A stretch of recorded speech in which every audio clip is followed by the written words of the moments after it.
have another story for you, dear one. One a touch older than the last, and more frightening. Doubly so because it is true. This is the story of the War and the Weaver.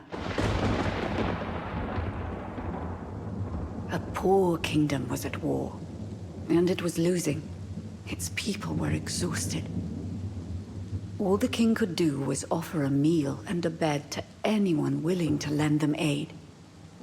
Then, from across the foggy river came a little boat, and on that little boat was a little man. And around that little man was a group of 10 warriors, quiet and masked. The man said he was a weaver, and that his warriors would help the kingdom in exchange for what they were owed. The king readily agreed.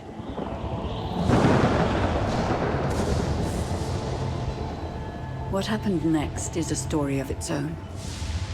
The quiet warriors went forth and met the advancing troops alone, and they cut through them as if they were nothing.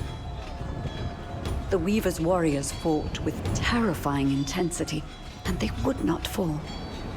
For 7 days and 7 nights, the warriors fought without cease. And finally, the last enemy soldier was slain. The 10 warriors stood victorious on the battlefield. The joyful people of the kingdom surged around the warriors to embrace their saviors. But when they drew close, through their torn clothes, they saw... Be brave for me, child. They saw their bodies were rough quilts made from other men. The reason they would not die was that the patchwork warriors were already dead. The crowd was terrified.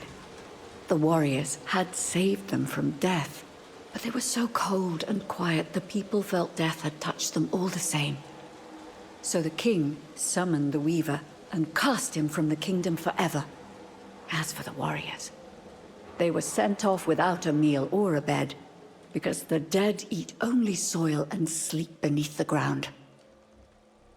The last anyone saw the Weaver, he was picking his way across the battlefield, looking for more material from which to weave his horrible men.